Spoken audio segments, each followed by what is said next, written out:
Geração Jornal, quarta-feira, boa noite, bem-vindos. Criminalidade elevada, bairros de Luanda, onde o nível de insegurança preocupa os munícipes. Serviços de Justiça, país ganhou hoje 40 juízes desembargadores e 20 de direito. Cerimónia de posse teve lugar aqui em Luanda. Constatação, o município de Belas foi à paragem do governador de Luanda. Nesta quarta-feira, Luís Nunes voltou a prometer soluções para o que inquieta os munícipes na zona. Contas sobre o país, especialistas reagem a um relatório apresentado recentemente pelo Fundo Monetário Internacional com números do Produto Interno Bruto. Palácio da Cidade Alta, chefe de Estado, recebeu hoje cartas credenciais de 5 embaixadores não residentes. Fora de portas, destaque para o Sudão. O governo anuncia a existência de plano para a transição democrática no país. É o Girassol Jornal, que acontece, como sempre, também com o melhor do desporto. Bem-vindos.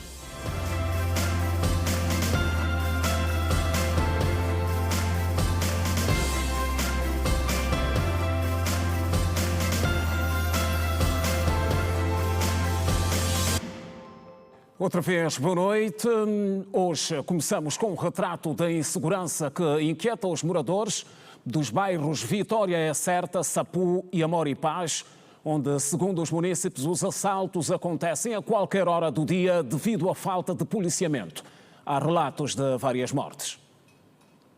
Há muito que os moradores dos bairros Vitória Certa e Amor e Paz não sabem o que é passar uma noite tranquila. A zona ficou conhecida pelos constantes assaltos, seja no período diurno ou noturno. A preocupação principal dos moradores do bairro Vitória Certa, e não só, é exatamente da delinquência que apoquenta a população.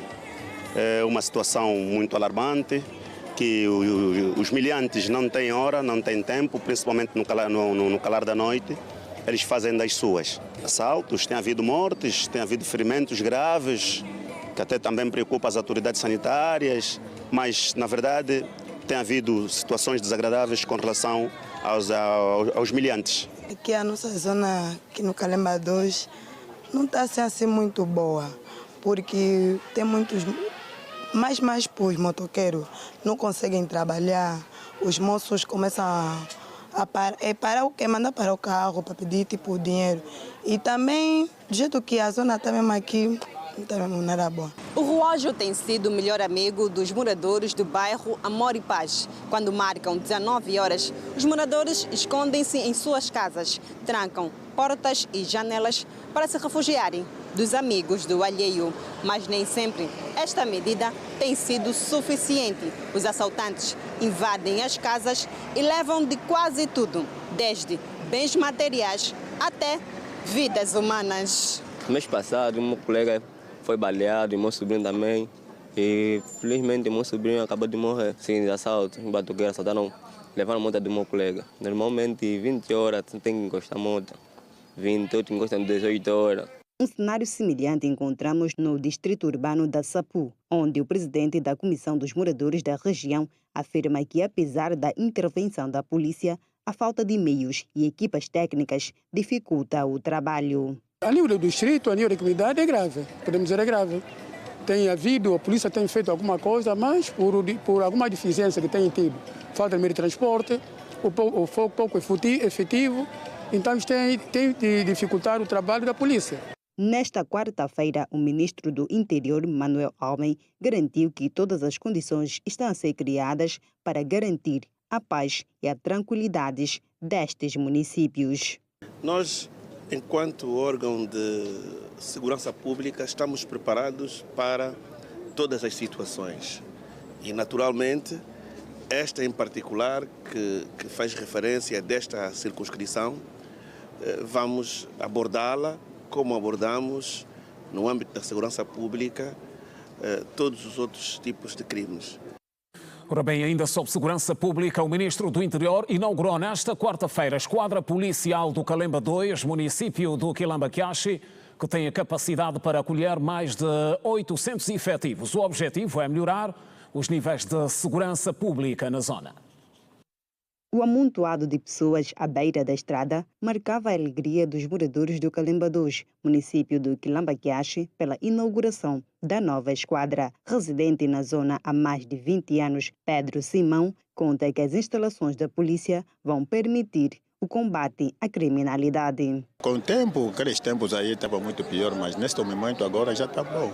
Porque aí gira já a polícia, gira à noite, gira de dia, toda hora. Bom.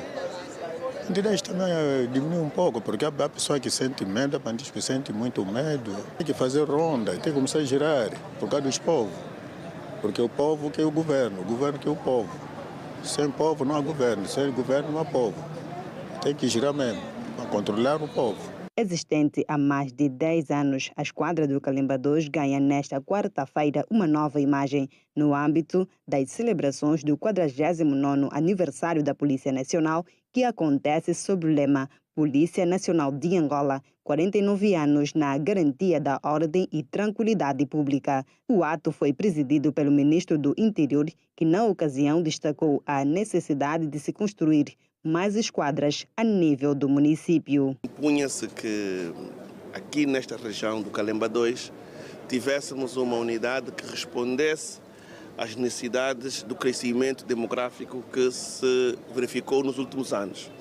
Por outro lado, nós sempre tivemos aqui uma esquadra que não reunia as condições e, por isso, na altura, o comandante-geral, em 2021, terá tomado a decisão de reconstruir esta esquadra para um espaço com mais capacidade para albergar os efetivos e responder às exigências que esta zona também nos coloca. Por ocasião, Paulo de Almeida fala dos objetivos da instituição por altura da sua construção. Ela foi feita por mãos próprias, quer dizer que são os técnicos da polícia que construíram esta esquadra.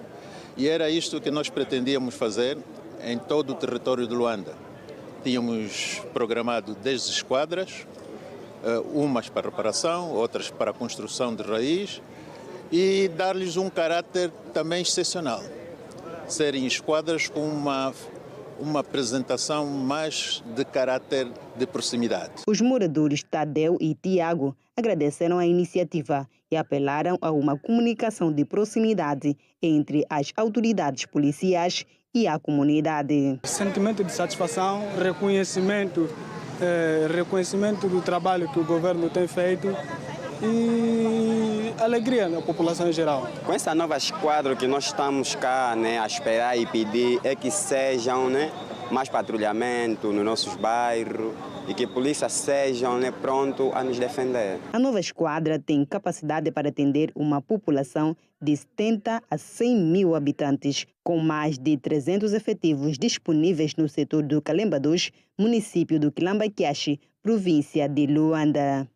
O Serviço de Investigação Criminal apresentou hoje aqui em Luanda os supostos autores dos recentes crimes de homicídio que aconteceram em Luanda e que vitimaram mortalmente um agente da Polícia Nacional e uma mulher grávida de 34 anos.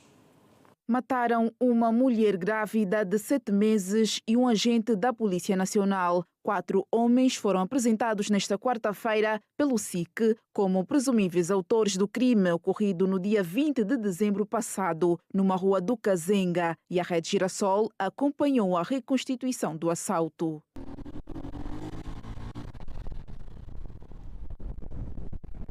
Passa a frente do carro, passa a frente do carro. Ei, para o carro, para o carro, para o carro. Para o carro, para o carro. Tira o combo. Che, se mexe, fica calmo ali. Vamos. Ei, não para o carro. Vamos, pula, pula. Vai, encosta aqui, tem que pegar na senhora.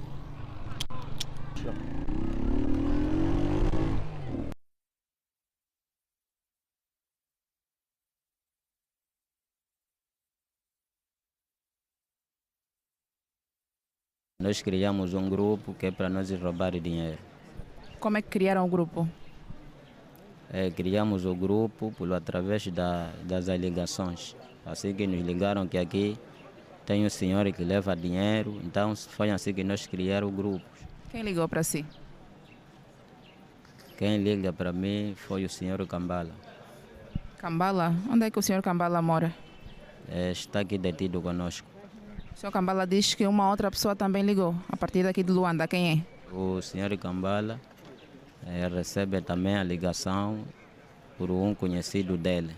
O grupo era composto por 8 elementos, todos eles vindos de Benguela. E o móvel do crime foi o roubo de 49 milhões de kwanzas que eram transportados numa viatura. A sinalização do veículo, dizem, foi feita por um vendedor do mercado de Kekolo e do dinheiro levado, cada um deles ficou com 4 milhões e 700 mil kwanzas. A investigação policial permitiu deter 3 dos criminosos em Benguela e 1 em Luanda. O restante dos elementos do grupo são dados como prófugos. O Cambala ligou para mim, então nós decidimos já para nós criar um grupo que é para nós ir roubar, conforme que o Cambala recebeu, conforme que o Cambala lhe explicaram naquele conhecido dele. A ação foi preparada recorrendo a feitiços dados pelo tio de um dos elementos do grupo. Sim, dizer que estão detidos 4 cidadãos com idades compreendidas entre os 33 e 39 anos de idade, implicados nos crimes de associação criminosa, ameaças de morte, homicídio qualificado e roubo de valores monetários. Portanto, este trabalho foi um trabalho combinado entre a direção municipal do SIC do município do Kazenga e o Departamento de Operações do SIC Luanda. E foi precisamente no dia 20 de fevereiro que o SIC Luanda foi deslocada até a província de Benguela, mas precisamente no município de Cubal, uma equipa de investigadores, cumprindo com os mandatos de detenção emitidos pelo Ministério Público, que versava então os crimes de homicídio qualificado em razão dos meios, homicídio qualificado, roubo e ameaças de morte. Casos esses ocorridos no dia 20 de dezembro de 2024, por volta das 13 horas, no município do Kazenga, ex-distrito urbano do 11 de novembro. Depois do assalto, os senhores deslocaram-se a uma residência pertencente a um cidadão apenas conhecido por Jojo, que também faz parte desta associação criminosa, portanto, que é o local habitual onde esses elementos fazem a partilha dos bens furtados. O Conselho Superior da Magistratura Judicial realizou hoje o ato de impulsamento de 40 juízes desembargadores e de juízes de direito, no total de 20. Durante o ato, os impulsados foi recomendado que optem por uma dinâmica de trabalho que facilite a celeridade no tratamento dos processos.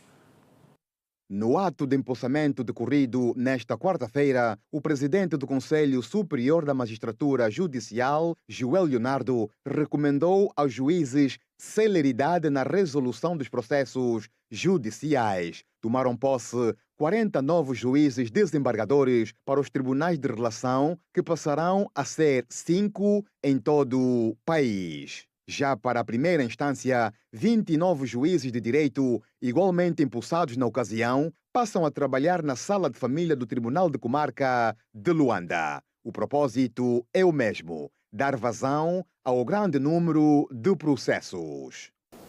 Peço-vos que continuem a prestar os vossos esforços abnegados e que a sociedade, de facto, sinta o impacto da cerimônia que hoje tão condignamente merecestes. Meritíssimos juízes de direito, as minhas felicitações. Vão iniciar não uma profissão, vão iniciar uma missão: dirimir conflitos do cidadão. Em primeiro lugar, na vossa agenda, coloquem o interesse e a proteção do cidadão, nos termos da lei e da Constituição. A vossa missão é de extrema responsabilidade. Muitas das vezes o cidadão há de ficar tranquilo, até vai dispensar interpor um recurso, porque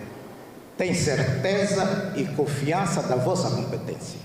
Joel Leonardo referiu-se ao momento como uma nobre conquista dos 50 anos de independência e realçou a presença inédita no mesmo ato das 3 instâncias que compõem o poder judicial, representadas por juízes de direito, desembargadores e conselheiros do Tribunal Supremo. Uma palavra de apreço para os novos desembargadores. Valores como a celeridade, como a eficácia estiveram na base da vossa promoção para tão elevada responsabilidade. Significa dizer que a sociedade espera de Vossa Excelência que mantenham o ritmo, mantenham a responsabilidade demonstrada e que foi por isso que mereceram a confiança do Conselho Superior da Magistratura Judicial. Para os novos juízes desembargadores, a tomada de posse deu-se em boa hora, tendo em conta a abertura do ano judicial a 7 de março.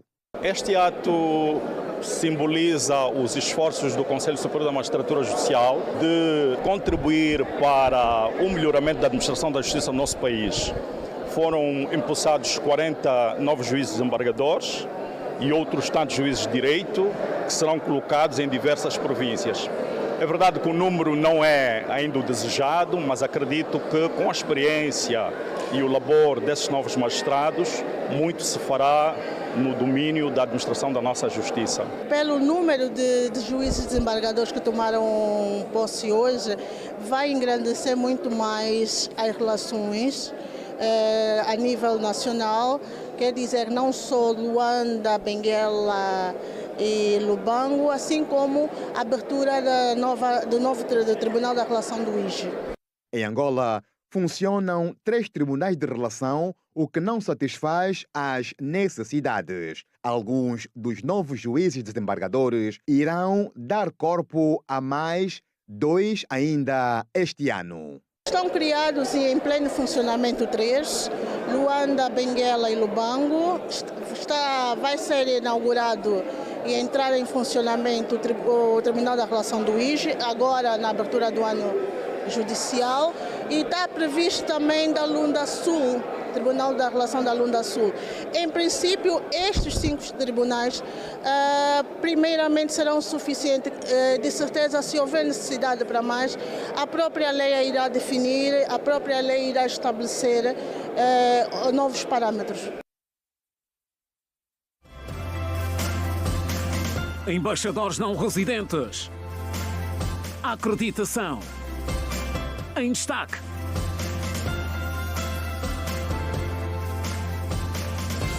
Assunto em destaque a seguir. O presidente João Lourenço desloca-se amanhã à província do Icolibengo. Segundo os serviços de Secretaria da Presidência da República, o chefe de Estado vai inaugurar na Zona Económica Especial a Casa do Kwanza, uma infraestrutura erguida pelo Banco Nacional de Angola e que vai funcionar como centro logístico de armazenamento e distribuição de numerário. O empreendimento foi construído em 4 anos e vai servir para armazenamento de dinheiro e metais preciosos, processamento e destruição no caso de notas que já não estejam em condições físicas de circulação no mercado. E o Presidente da República, João Lourenço, acreditou hoje 5 embaixadores extraordinários e plenipotenciários que vão atuar na qualidade de não residentes. Foram acreditados os representantes diplomáticos da República do Peru, do Sudão do Sul, da Bielorrússia, da República Islâmica do Paquistão e do Estado do Catar. Os embaixadores foram credenciados em cerimónias separadas que duraram pouco menos de 15 minutos cada uma, sendo que o chefe de Estado manteve igualmente conversa privada com os diplomatas. Num primeiro momento, o presidente João Lourenço recebeu as cartas credenciais do embaixador extraordinário e plenipotenciário não residente da República do Peru, José Javier Chau, diplomata de carreira com 59 anos de idade. José Chau exerceu as mesmas funções em França, Espanha, Argentina e Rússia. Com residência em Pretória, África do Sul, o diplomata referiu em outras ocasiões que o seu país quer uma presença mais expressiva na geopolítica africana, com interesse particular na Comunidade de Desenvolvimento da África Austral SADC e na Comunidade dos Países de Língua Portuguesa CPLP, onde o Peru procura o estatuto de observador associado. O segundo a ser credenciado foi o embaixador da República do Sudão do Sul, Simon Duke Michael, que reside igualmente em Pretória. Simon Duke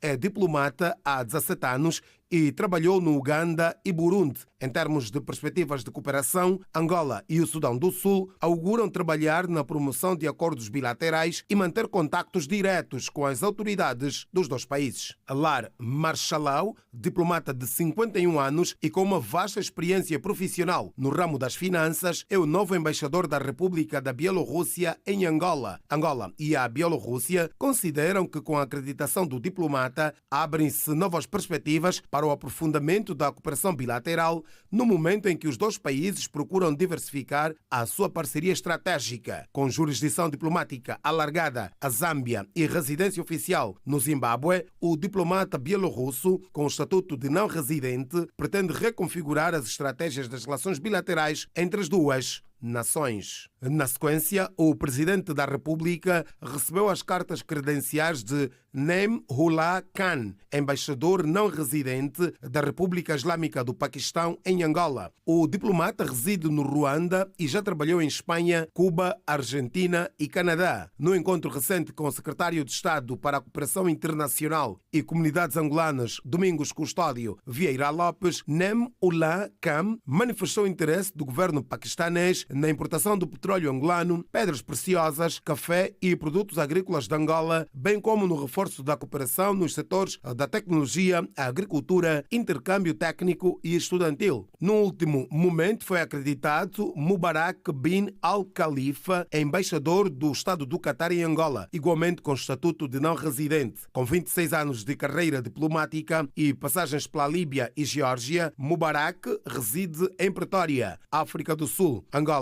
e o Catar dispõem de uma parceria baseada na amizade e na busca de vantagens recíprocas nos domínios político, econômico e diplomático. Cartas credenciais são documentos formais enviados por um chefe de Estado ao outro para confirmar a nomeação de um embaixador. Somente após essa entrega formal, o diplomata é reconhecido oficialmente e pode começar as suas atividades. As cartas são apresentadas pessoalmente pelo embaixador ao chefe de Estado em cerimónia formal.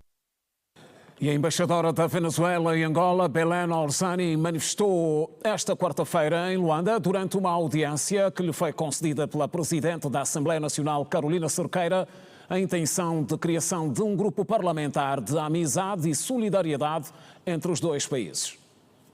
Belén Teresa Orsini Pique, embaixadora da República Bolivariana da Venezuela em Angola, foi recebida em audiência pela Presidente da Assembleia Nacional, Carolina Cerqueira. Diz que veio para uma visita de cortesia e reforçar a diplomacia parlamentar entre Angola e a Venezuela e saudar o país pelos 50 anos de independência. As relações entre Venezuela e Angola têm muitas boas áreas de cooperação, entre elas a diplomacia parlamentar. Portanto, estar hoje aqui neste Palácio Legislativo é para nós uma honra e poder trasladar também os saludos de todo o povo venezuelano ao povo angolano em os 50 anos da independência que já está a correr.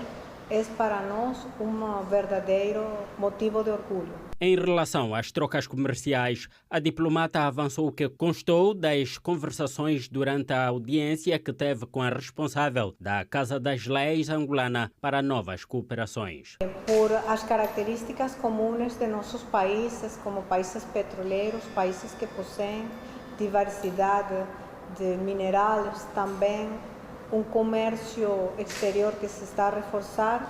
Falamos com a senhora Presidenta das possibilidades de este reforço das relações econômicas que este ano esperamos boas notícias. A República Bolivariana da Venezuela tem eleições marcadas para maio deste ano. Das ações mais concretas desta visita de Belén Orzin, constam também um convite ao Parlamento angolano para acompanhar o pleito eleitoral. O Parlamento venezuelano tem um grupo de amizade parlamentar Venezuela-Angola. Nós hemos pedido também à presidenta do Parlamento angolano que pueda criar-se o grupo de amizade parlamentar Angola-Venezuela para trocar com nossos parlamentários. Também uma ação concreta, hemos trasladado o convite de maneira informal, mas vendrá de maneira formal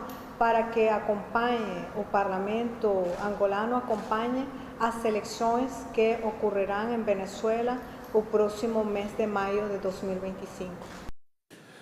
O governador da província de Luanda trabalhou nesta quarta-feira no município de Belas, no quadro da jornada de constatação que leva a cabo e que visa tomar contacto com as preocupações dos munícipes, além de avaliar o estado de conservação das infraestruturas sociais básicas.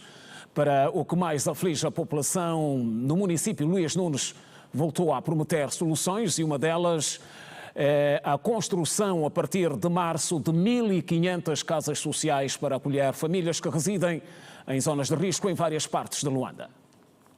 O governo da província de Luanda vai dar início, a partir de março deste ano, à construção de 1.500 casas que serão transformadas em condomínios para as famílias que vivem em zonas de risco, que brevemente começam a ser desalojadas. De acordo com o número 1 da capital do país, Luís Nunes, o projeto faz parte do PIO, Plano Integrado de Intervenção de Luanda. Vamos fazer um condomínio de 1.500 casas das pessoas que nós vamos desalojar em zonas de risco e em zonas onde passam estradas e que as pessoas construíram no meio das vias, nas linhas da água também.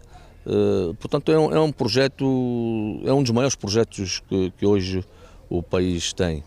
E Luanda é que tem esse grande projeto. Vai mudar completamente Luanda. Ao falar no final da jornada de campo realizada no município de Belas nesta quarta-feira, o governador de Luanda, Luís Manuel da Fonseca Nunes, fez saber que as 1.500 casas deverão ser erguidas entre os municípios do Quilamba e Belas. Luís Nunes salientou também que o combate à usurpação de terras deve ser mais incisivo para a continuidade dos projetos do governo. Nós estamos a ver aflitos neste momento para erguer as estruturas sociais que nós temos para este ano e para 2025, porque nós não conseguimos arranjar áreas para erguer essas. Portanto, nós temos que ir atrás. Os únicos dois municípios que têm área de expansão só têm Belas e Quilamba.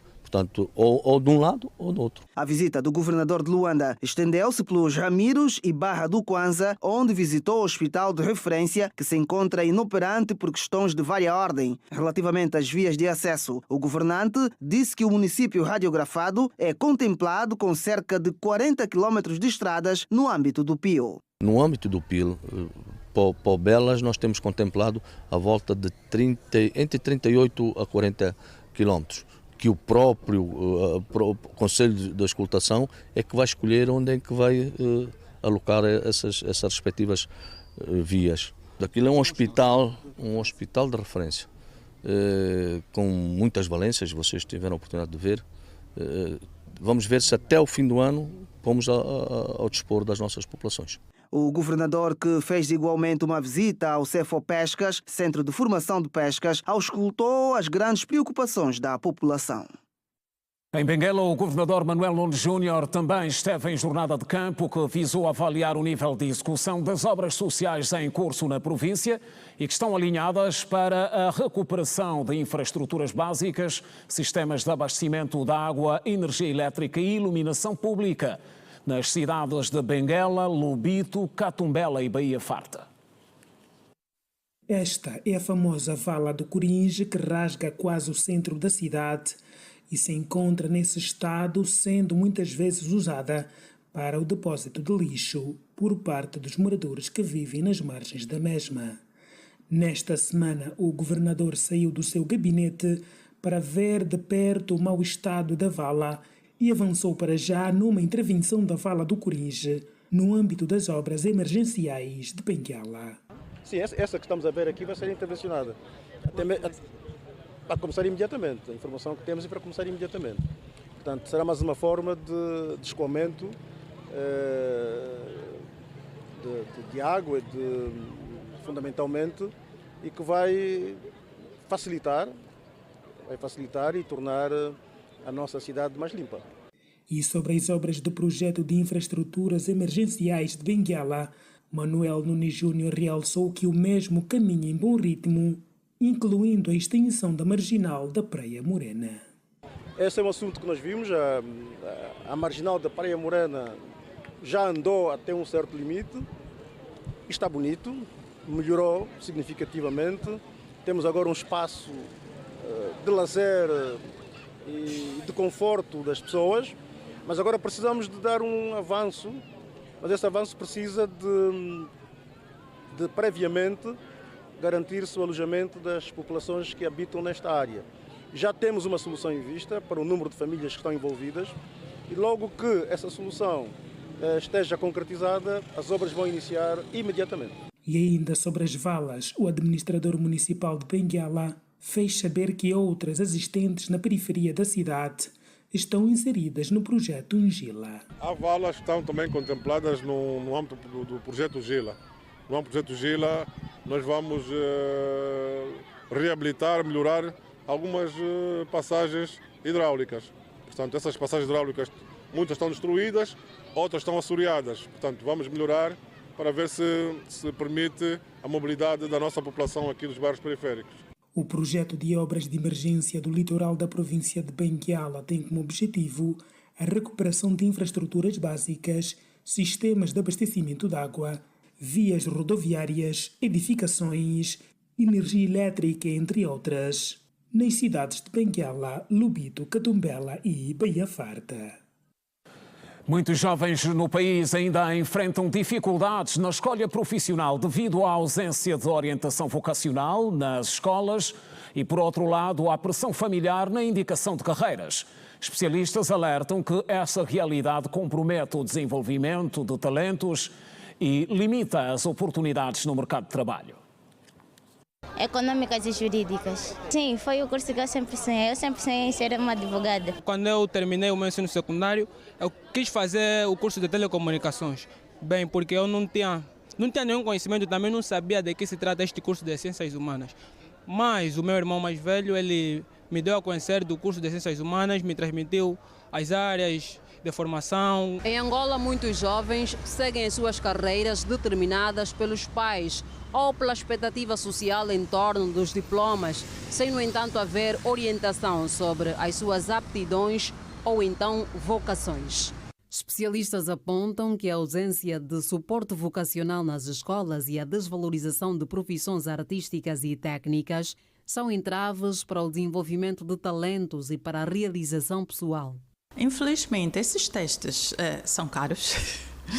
É preciso, isso nesse caso, teríamos que ter um grande subsídio do próprio Ministério da Educação para se fazer esse teste de vocação profissional. Outra questão que é ainda mais perigosa para mim é os pais quererem fazer dos seus sonhos sonho dos seus filhos.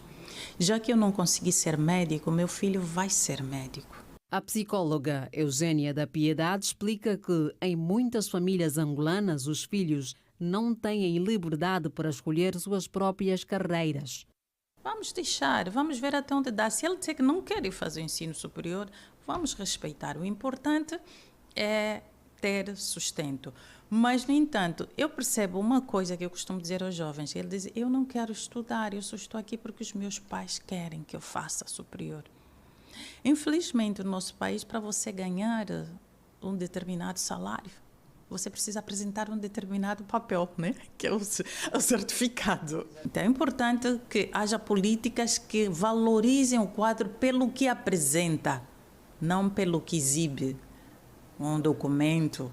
Ela vê que os pais impõem informações enquanto a sociedade valoriza os diplomas como um único caminho para uma boa oferta salarial.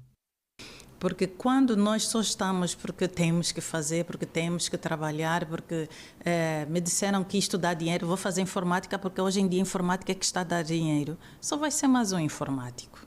No entanto, se for alguém que realmente gosta da informática, que tem o dom de dominar aquilo, ele vai criar um software e não só usar o que já existe. Para o pedagogo Nguinamau Benjamin, a falta de um sistema estruturado de orientação vocacional nas escolas agrava esse cenário. Os alunos que terminam o primeiro ciclo, por exemplo, a 9ª classe, deviam passar por uma orientação para identificar as suas valências, as suas aptidões, as suas tendências e assim serem orientados qual é o curso a fazer no ensino médio. Infelizmente, isto não funciona. Embora no Estatuto do Ministério da Educação fala dos gabinetes psicopedagógicos, mas este gabinete nem sempre atua nesta área. E o que acontece na fase das inscrições? Os alunos fazem inscrições em vários institutos, quer dizer, tentam a sorte. Vão no Magistério, vêm no Garcia Neto, vão no Macarengo, no IMEL, quer dizer, onde der, onde ele vai permanecer.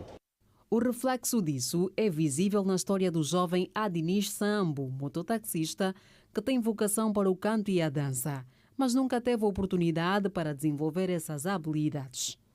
E as oportunidades e as condições são dos maiores fatores que matam certos sonhos e certos dons, né? Como dizendo, são as oportunidades que o nosso país tem, então, tem gente que já desistiu por não ter condições mesmo de como fazer, de como mostrar. É por isso que isso é que nos dificulta muito. Especialistas defendem que é essencial reformular a abordagem educacional e criar políticas que incentivem a orientação profissional desde cedo. Ora, e porque estamos a falar de mercado de trabalho, cumprimento a seguir o empresário Adérito Costa, que vem hoje ao Girassol Jornal para falarmos de empregabilidade juvenil, sobretudo, e olhamos para os números e a realidade do nosso país neste sentido. Boa noite, bem-vindo ao Girassol Jornal. Boa noite, prezado Simeão, extensivo para os nossos telespectadores. Muito bem, estamos a falar de emprego e, sobretudo, voltar para a juventude. Quais são os fatores, começaríamos por aí, fatores que determinam a empregabilidade juvenil? É determinada, sobretudo, apenas pela ausência de postos de trabalho ou outros fatores? Bem, primeiro nós temos que entender que a nossa sociedade vem de uma educação em que muito depende do Estado. Agora é que já começamos a desafogar um bocadinho esta realidade, fazendo com que as pessoas consigam buscar a autossuficiência nos mais diversos segmentos, quer seja em termos de oportunidades de formação para o setor privado, como também na busca de um posto de trabalho, também no setor privado, sem muito sonhar só com a intenção de se tornar funcionário público.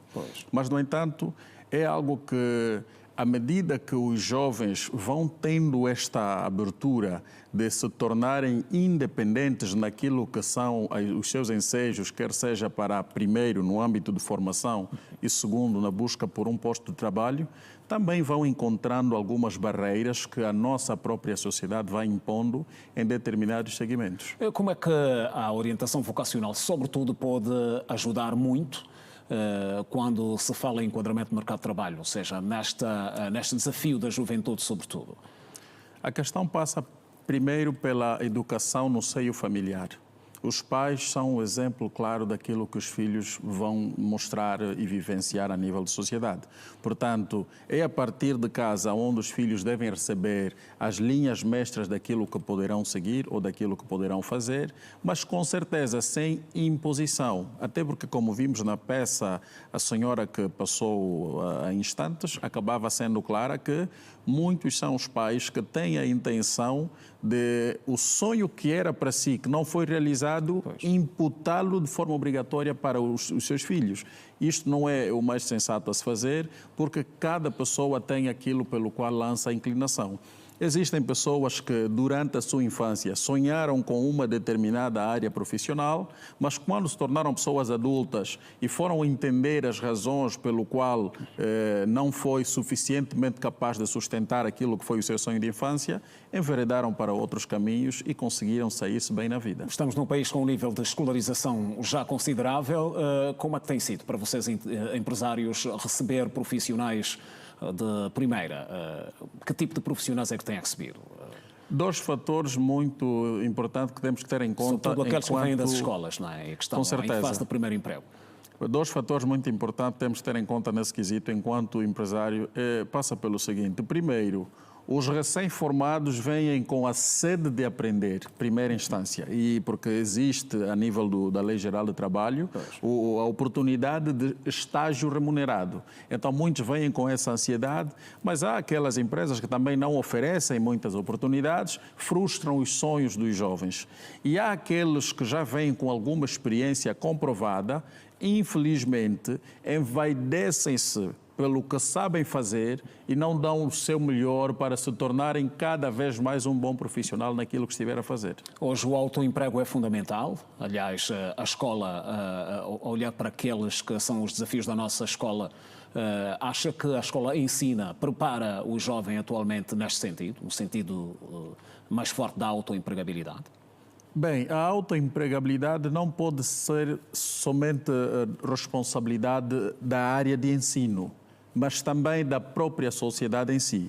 Existem pessoas que conseguiram tornar-se independentes em termos de empregabilidade através da participação de determinados grupos dentro do seio religioso e outros que a nível das atividades do cotidiano na sociedade em que estão inseridos. Portanto, é uma questão que passa pela responsabilização individual e nós a nível de Luanda temos estado a constatar determinadas situações, como no caso dos jovens que vão tomando a iniciativa de fazerem o trabalho de mototáxi, outros que fazem o trabalho de relações públicas em questões de serviços de entrega e também temos hoje muita juventude com sede da busca de conhecimento pelo setor da agricultura, especificamente por ser este setor na qual eu atuo enquanto empresário e prestador de serviço e tenho estado a ver esta realidade. Mas a grande questão tem que ver com o seguinte, maioritariamente não são jovens formados ou licenciados ou até técnico médio agrário.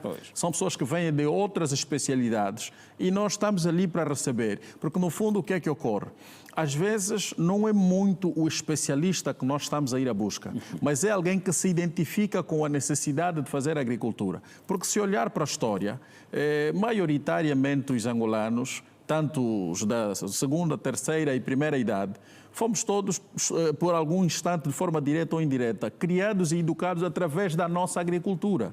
Então há sempre ali, como se diz, algum fiozinho que vai mexendo de quando em vez e a pessoa recorda a sua infância e dá essa intenção. Então nós estamos aí a fazer o nosso papel, a dar o nosso contributo, ministrando formações técnicas a curto prazo e convidando mais jovens para o setor da agricultura.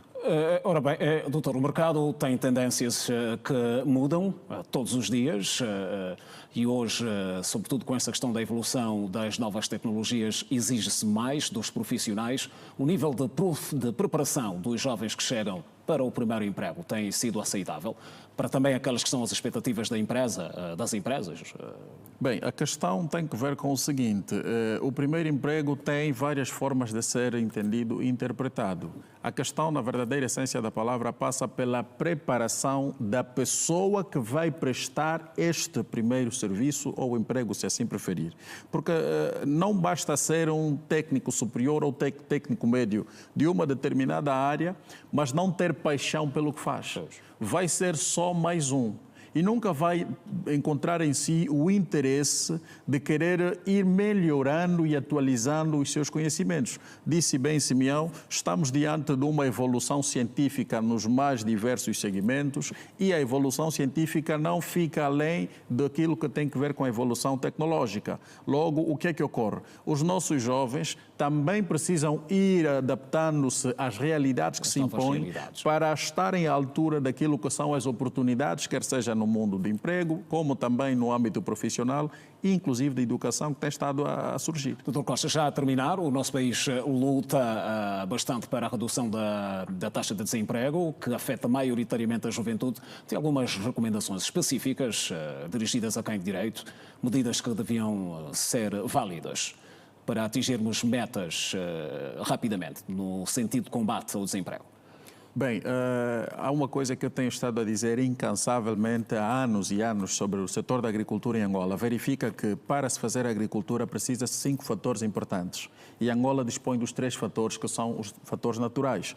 Temos terra, de forma abundante, temos água, que maioritariamente desagoa no Oceano Atlântico e volta para as reservas mundial, e temos um clima que nos permite fazer agricultura de janeiro a dezembro sem parar, seguindo a segmentação científica e ir mudando as culturas a serem produzidas com base à estação de seca ou de chuva. O quarto fator é o fator humano. Angola tem muita mão de obra e jovem acima de tudo. E o quinto fator é o fator financeiro. Então, o que é que ocorre? Temos estado a acompanhar o Executivo a fazer a sua parte de formas que devemos elogiar muito sinceramente, como a construção de alguns institutos médios agrários, porque não precisamos todos ser licenciados para fazer agricultura, e por via da construção desses institutos vão surgir daí oportunidades de formação e da criação de primeiro emprego para muitos jovens que aderirem a este setor, pelo qual eu faço o convite de forma clara. Dr. Costa, muito obrigado por ter vindo ao Girassol Jornal. Contamos tê-lo numa próxima oportunidade. Com certeza. Estamos juntos e continuação de bom trabalho. Muito obrigado. Ora bem, seguimos para o primeiro curto intervalo da noite. Voltamos a seguir. Não perca o que mais temos à frente para lhe mostrar. Até já.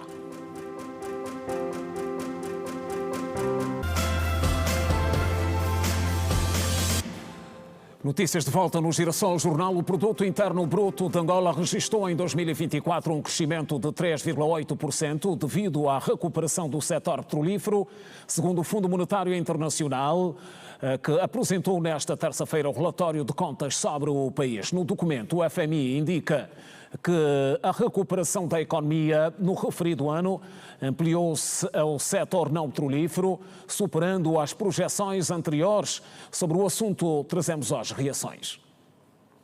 Dados do Fundo Monetário Internacional indicam que no ano passado o produto interno bruto cresceu 3,8%, uma previsão mais entusiasta dos 2,8% que tinha estimado o governo no OGE 2024. Mas até ao terceiro trimestre do mesmo ano, o INE diz que o PIB cresceu 5,4%. Os analistas do FMI sublinham no seu relatório que a inflação permaneceu elevada, impulsionada por pressões cambiais e preços dos alimentos mais altos. Assim, especialistas defendem que os dados avançados pelas instituições são excessivamente otimistas. Nós achamos que os rendimentos, que é o que é fundamental, levam, no caso em que estamos a viver, com a baixa dos preços do petróleo, o nosso PIB para baixo. E a nossa previsão é que o PIB decresça muito ligeiramente, mas decresça. O que é que algum mal no cálculo do FMI e do INE? Não. É um cálculo diferente. Enquanto o INE e o FMI olham para a variação das quantidades, quanto é que se produziu, nós olhamos para os rendimentos. Quanto é que os rendimentos aumentaram ou diminuíram, corrigindo a inflação, O FMI quer uma consolidação adicional de pelo menos 1 ponto percentual do PIB por ano. Heitor de Carvalho vai de acordo com o FMI. Quer dizer que nós cobrimos a nossa despesa os 30% da nossa despesa são cobertos 12% com o PIB, com a receita não petrolífera, e 18% são cobertos com a receita petrolífera. Quer dizer que se nós não tivéssemos petróleo, a nossa despesa teria que diminuir para menos de metade. Isto é fundamental que se caminhe no sentido desta diferença se tornar zero. E não queremos que isso possa ser feito em mais de 10 anos. E, portanto, para fazer isto em 10 anos, para fazer estes 18% em 10 anos, precisamos de cerca de 2% ao ano, 1,8% ou 1,7%. 7% ao ano. E pensamos que essa consolidação só pode fazer-se, para não ser demasiado radical, aumentando a receita não petrolífera e diminuindo a despesa. O economista e empresário José Severino entende que o crescimento apontado pelo FMI é um ganho para o país, que está em recessão há quase 7 anos, mas diz que ainda há muitos desafios pela frente. Com este indicador, isto quer dizer que estamos a entrar no caminho certo. Mas temos que ver que voltou a ser o petróleo a tónica desse crescimento. Então, isto é um alerta que nós temos que fazer muito mais naquilo que é a produção nacional da economia real. E nessa execução de economia real há alguns parâmetros. O PIB, para crescer, precisamos de aumentar o consumo. Ora, o consumo passa pelo salário. Então temos que aumentar a taxa de empregabilidade no país. Porque nós temos uma taxa de empregabilidade muito baixa, de desemprego em geral, e particularmente também na juventude, que a juventude é a roda motora da economia. Nessa condição, nós entendemos que temos que arranjar aqui alguns segmentos onde mais rapidamente se cria emprego. O governo agora dá muito mais atenção à economia familiar, que é criar emprego no campo, fazer riqueza e fazer o aumento da produção dos bens alimentares. Ora, aí são contas sobre a vida do país. Números para analisar na conversa a seguir com o economista Carlos Lumbo. Boa noite, bem-vindo ao Girassol Jornal. Boa noite. É um prazer receber-lhe. Ok, o prazer é todo meu e, portanto, agradeço também aos ouvintes. Exatamente. Vamos então olhar aqui rapidamente para as contas, para este relatório que o FMI acaba de apresentar. Portanto, há motivos para otimismos na nossa economia à luz deste relatório? Há motivos para alegria, né? Portanto, para algum otimismo, não é? Pois. Embora, portanto, isto eu considero ser um crescimento económico, ou seja, uma boa ocorrência, mas que é conjuntural, não é? É um crescimento económico que eu considero conjuntural. Né? Quando o melhor seria que fosse um crescimento de ordem estrutural. Né? 3,8%. Produto Interno Bruto é um crescimento que acha considerável? Exatamente. Eu considero um nível de crescimento, portanto, que dá um certo impulso para outras questões. É algo, eu considero que é conjuntural, porque isto tem a ver com o preço do petróleo. O preço do petróleo, portanto, a produção de petróleo aumentou, não é? E, portanto, com isso também acabam por aumentar mais alguns setores, não é? O setor não petrolífero, sobretudo, não é? O FMI fala de crescimento nesse sentido também. Exatamente, também teve um crescimento em algumas... Que áreas é que acha que terão contribuído para o crescimento desse setor não petrolífero? A olhar para o que o FMI apresenta neste relatório. Em primeiro lugar, o que terá contribuído para o crescimento no setor não petrolífero é exatamente a questão do crescimento no petróleo, porque o crescimento do petróleo tem um grande efeito, ou seja, tem uma... o setor não petrolífero, não é? No caso. Portanto, exatamente. Que setores, que áreas do setor não petrolífero terão contribuído para este crescimento que o FMI faz menção no relatório, temos do Produto Interno Bruto? Exatamente, o setor agrícola, não é? Embora seja uma área muito, digamos assim, que tem uma participação relativamente pequena, não é? Portanto, são aí cerca de 10% a 15%, né, na participação no PIB, portanto, tem uma participação muito pequena, portanto, temos esta área.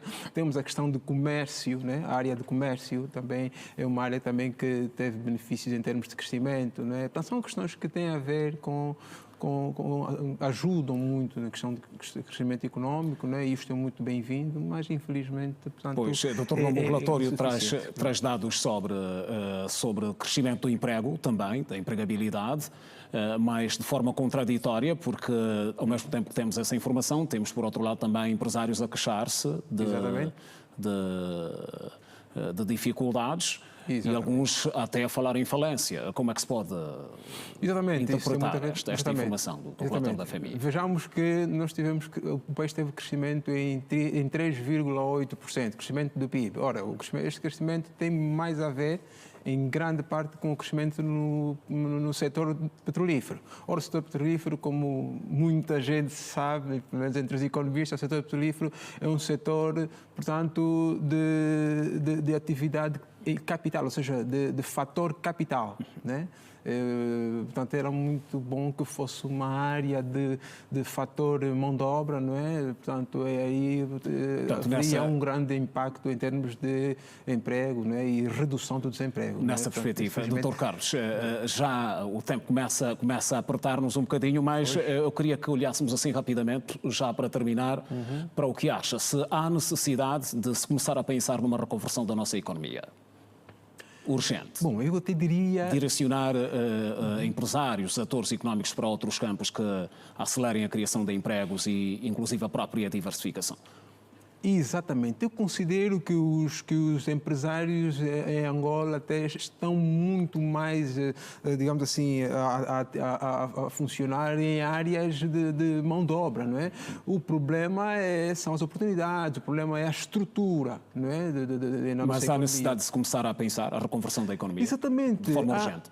Há exatamente esta necessidade, né, de começar e até eu diria de continuar, né, a pensar nessa questão, não é? De reforçar ainda mais, dar maiores oportunidades mesmo de emprego, de haver uma certa, portanto, uma certa, portanto, um empenho, não é? Um empenho nessa questão da... Também incentivos, mais incentivos à classe empresarial. Mais incentivo... Naqueles setores, sobretudo, ainda mais adormecidos. Mais adormecidos, exatamente. Incentivo no sentido de os empresários, portanto, irem mais para a área formal, não é? Deixar o desinformal, porque há muitos empresários que atuam e são muito de mão de obra e tudo isso, mas infelizmente estão na área informal da economia, né? Não querem estar a pagar impostos, muitos deles, né? Preferem estar em informalidade, então isto... Ora bem, Dr. Carlos, nós agradecemos pela presença no Girassol Jornal. De nada, Tem uma próxima oportunidade. Ok, muito obrigado. Estamos juntos. Agradeço.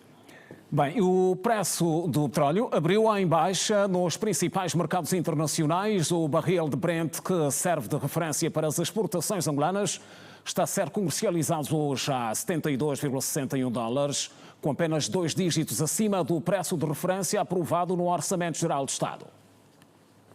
A sessão de vendas de terça-feira para entrega em maio encerrou a $72,50 por barril, com uma variação entre 74,26 e 74,76, segundo o site especializado investing.com. O petróleo bruto Brent deverá ser negociado a $76,71 até o final deste trimestre, de acordo com os modelos macroeconómicos globais da Trending Economics e das expectativas de analistas. O petróleo Brent é um importante preço de referência para a compra de petróleo em todo o mundo. Embora o petróleo Brent seja proveniente do Mar do Norte, a produção do petróleo proveniente da Europa, África e Oriente Médio, que flui para o Oeste, tende a ter preços relativos a esse petróleo.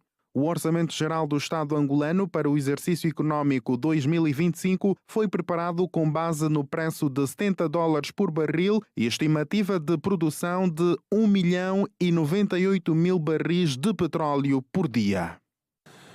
Olhamos agora para a atualidade fora de portas. Arrancou em Abuja, Nigéria, a cimeira da União Internacional das Telecomunicações sobre a resiliência dos cabos submarinos, um evento focado nas infraestruturas digitais globais e que conta com a participação de mais de 250 convidados de 194 países, incluindo Angola.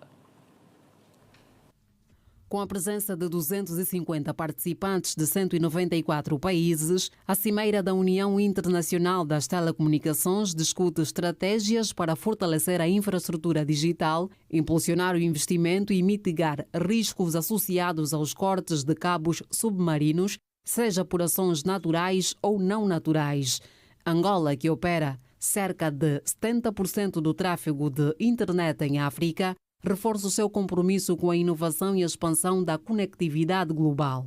A cimeira também foi marcada pelo anúncio de um investimento de $2 mil milhões na expansão de 90 mil quilómetros de cabos submarinos e infraestrutura terrestre, garantia do Ministério das Comunicações, Inovação e Economia Digital da Nigéria.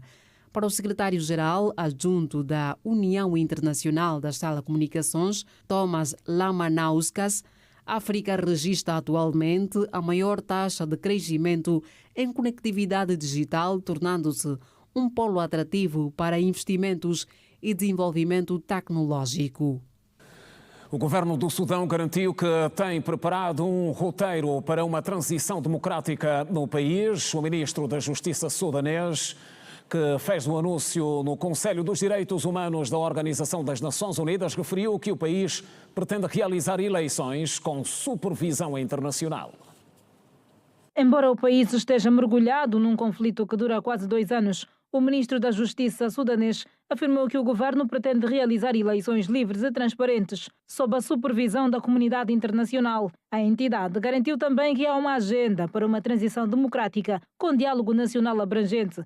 A fonte refere que, apesar do ambiente marcado pelo conflito armado, será possível realizar o pleito com o apoio do povo sudanês, numa altura em que as Forças Armadas estão a restaurar a segurança e a estabilidade em todo o país. O governo do Ruanda condenou as recentes sanções do Reino Unido, chamando-as de lamentáveis. A reação surge depois de o Reino Unido ter acusado o Ruanda de apoiar o grupo armado M23, em conflito com as forças do exército congolês e que nos últimos tempos conquistaram pelo menos 2 das principais cidades do leste da RDC. O Ministério das Relações Exteriores da Commonwealth e do Desenvolvimento do Reino Unido suspendeu a ajuda financeira direta ao Ruanda, excluindo o apoio aos ruandeses mais pobres, interrompeu a participação de alto nível em eventos do governo e também suspendeu a cooperação em defesa. Em reação, o Ministério das Relações Exteriores do Ruanda afirmou que as sanções não fazem nada para ajudar a República Democrática do Congo, nem contribuem para uma solução política sustentável para o conflito. O presidente ucraniano Volodymyr Zelensky confirmou hoje o encontro para sexta-feira em Washington com o seu homólogo norte-americano Donald Trump. Entre os objetivos, deverá estar a finalização do acordo de exploração de minerais estratégicos ucranianos, sobre os quais Trump exigiu acesso nas últimas semanas, em forma de compensação ao apoio prestado à Ucrânia por Washington durante a presidência de Joe Biden. Zelensky afirmou que perguntaria a Trump se os Estados Unidos vão ou não continuar a apoiar a Ucrânia e se os ucranianos podem comprar armas e obter mais ajuda. Sobre a aceitação do acordo, Volodymyr Zelensky disse que é apenas um começo, mas pode ser um grande sucesso, que dependerá da conversa com Donald Trump. O presidente norte-americano Donald Trump divulgou hoje imagens criadas por inteligência artificial, em que se pode ver a faixa de Gaza transformada em destino turístico mediterrâneo, com gloriosas estátuas douradas, réplicas da figura do presidente dos Estados Unidos e com Elon Musk a atirar notas ao ar que crianças apanham numa praia. O primeiro-ministro de Israel, Benjamin Netanyahu, também aparece nas imagens, adjetivadas como bizarras, deitado à beira de uma piscina, a beber um coquetel na companhia de Trump. Sobre a origem do filme não restam dúvidas. Foi divulgado na rede social Truth, do atual inquilino da Casa Branca, e partilhado no seu perfil do Instagram. O vídeo, com menos de 1 minuto, não deixa mostrar a destruição atual de Gaza. A partir de destroços, abre-se caminho para o que poderá ser o futuro do enclave palestiniano, um resort de extravagância e luxo, numa profusão de dança do ventre. Isto no caso de Donald Trump vir a tomar conta da faixa tão mitigada de terra palestiniana. Mais um curto intervalo a seguir no Girassol Jornal. Até já.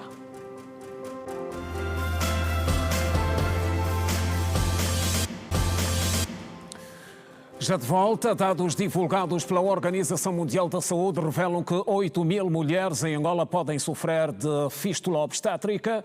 Muitas das mulheres que padecem da doença no país ainda enfrentam a discriminação e o isolamento do seio familiar. São informações confirmadas nesta quarta-feira pela vice-presidente do MPLA, Maraquiosa, durante a visita que efetuou ao Hospital Materno-Infantil Anzacote Menezes.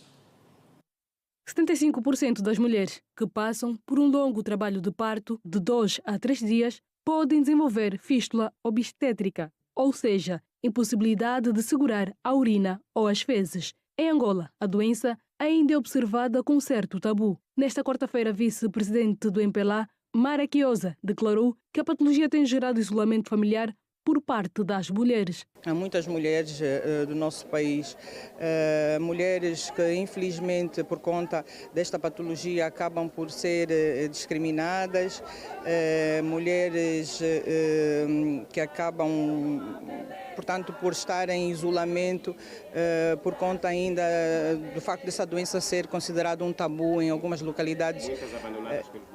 Muitas abandonadas pelos maridos, abandonadas pelas famílias, acabam por isolar-se, o que nos faz subentender que, para além do tratamento que elas estão a receber, algumas delas deverão também ter algum acompanhamento psicológico.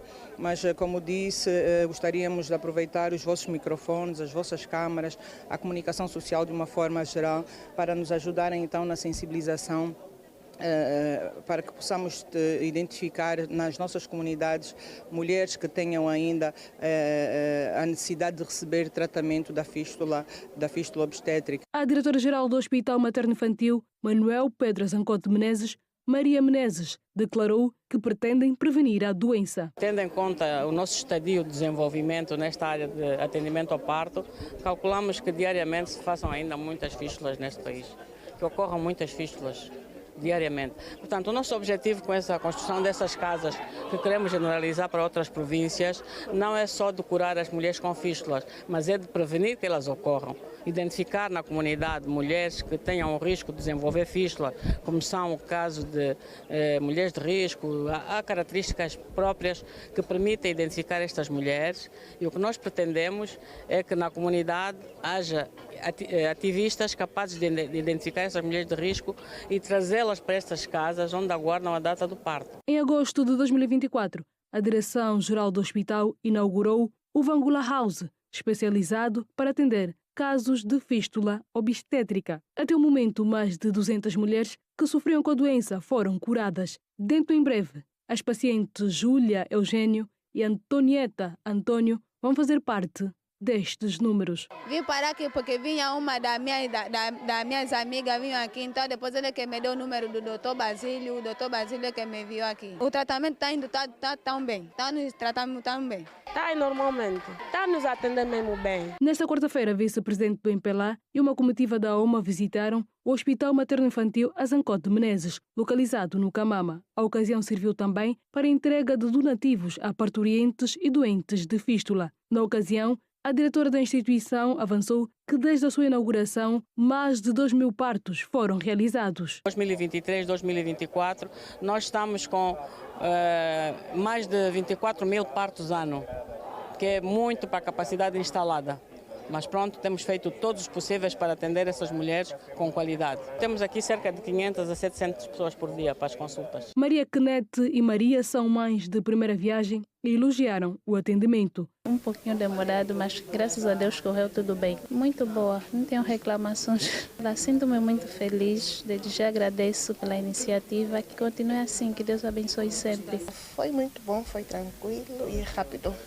Foi rápido, chegamos às 4 da manhã e até às 6 já tinha dado já vim para o quarto, às 7. A secretária-geral da OMA, Joana Tomás, avançou que muitas mulheres que pretendem dar à luz nesta unidade de saúde têm sido enganadas e cobradas. Este é um hospital gratuito, ninguém paga nada, o atendimento médico e medicamentoso é gratuito, mas infelizmente há pessoas que cobram as outras para trazê-las aqui e depois cobram e ficam com dinheiro. Principalmente os nossos irmãos que vêm de outros países e que não se comunicam bem em português. Aqueles que falam português estão a enganar os outros que não conseguem se comunicar em português, cobrando algum dinheiro para trazer aqui.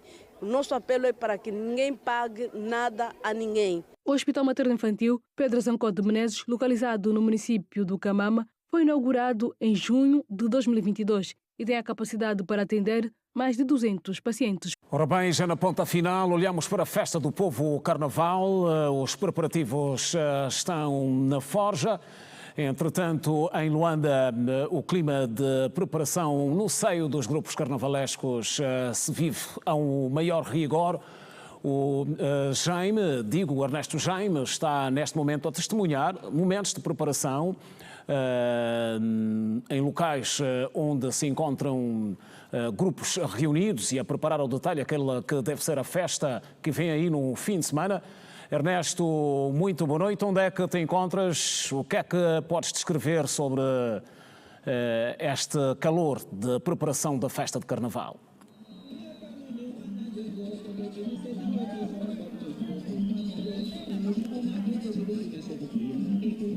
Viva, boa noite Simeão Mundula, boa noite aos telespectadores que nos acompanham neste momento a partir do Girassol Jornal. É na ilha de Luanda que respondemos, onde o grupo União Mundo da Ilha vai fazendo os últimos acertos nestes preparativos que têm que ver com o Carnaval, numa altura em que faltam apenas 5 dias para o ato central da maior festividade, da maior festa de expressão da diversidade cultural do país, o Carnaval, que muitas vezes é caracterizada pela música, pelas vestimentas e também pelas danças.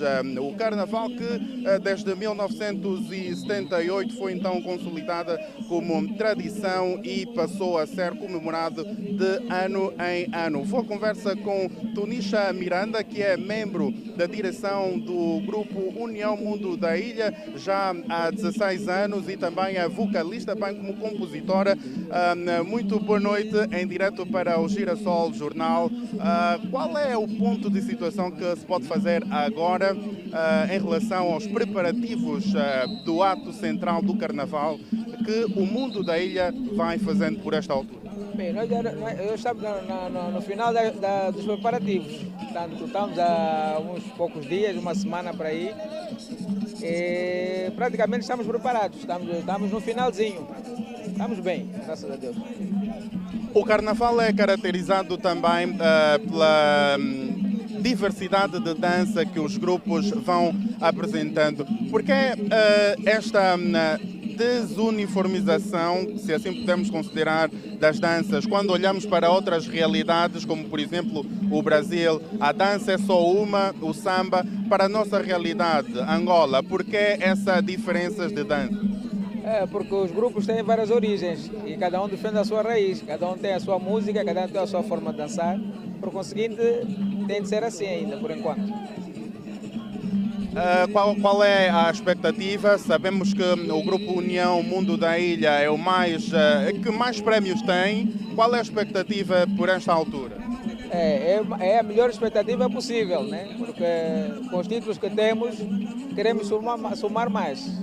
Mas é como tudo, é uma competição e tudo é possível, é como tudo. Dá para ver que o grupo neste ano tem a força juvenil está em alta. Como é que tem sido essa passagem de testemunho agora com essa juventude que entra para o grupo e quer dar também o seu melhor? Desde os adolescentes aos mais adultos, tanto a geração está interessada em substituir-nos. Nós somos adultos. No conseguinte, é no grupo onde se vão buscar mesmo novas pessoas para continuar a dar continuidade ao nosso trabalho. Muito obrigado. Ouvíamos Tunisha Miranda, que, como fizemos referência, é membro da direção do Grupo União Mundo da Ilha e também é vocalista, bem como compositora deste mesmo grupo. O Carnaval, como fizemos referência também, acontece já daqui a 5 dias, o ato central, no caso, e então o grupo União Mundo da Ilha vai aqui fazendo os preparativos, como as imagens podem mostrar. Por esta altura vão-se afinando os passos de Semba Kazukuta. É a informação que nos foi aqui passada, que estes são passos de Semba Kazukuta, o nosso carnaval, que é caracterizado por diversas danças ou variedades de danças. Só para citar, por exemplo, a Dizanda, Kazukuta, Semba, Cabecinha, que os grupos carnavalescos no dia do carnaval, no ato central, poderão então demonstrar isso na Marginal de Luanda. Por esta altura, os grupos vão fazendo preparação, pelo menos é isso que constatamos nesta pequena ronda que fizemos pelos bairros de Luanda, onde há grupos carnavalescos a se prepararem para então o dia do ato central. De resto, é este o retrato que podemos fazer a partir da ilha de Luanda, bem adjacente à base naval. As imagens são de Josimar Manuel Ernesto Jaime. Boa noite. Ora bem, boa noite, Jaime. O União Mundo da Ilha, afinal, aliás, a afinar últimos detalhes, preparação para a festa de Carnaval, e nós colocamos aqui o ponto final a esta edição do Girassol Jornal, que volta amanhã à mesma hora, 19h45. É sempre um prazer contar consigo. Passe bem. Até amanhã.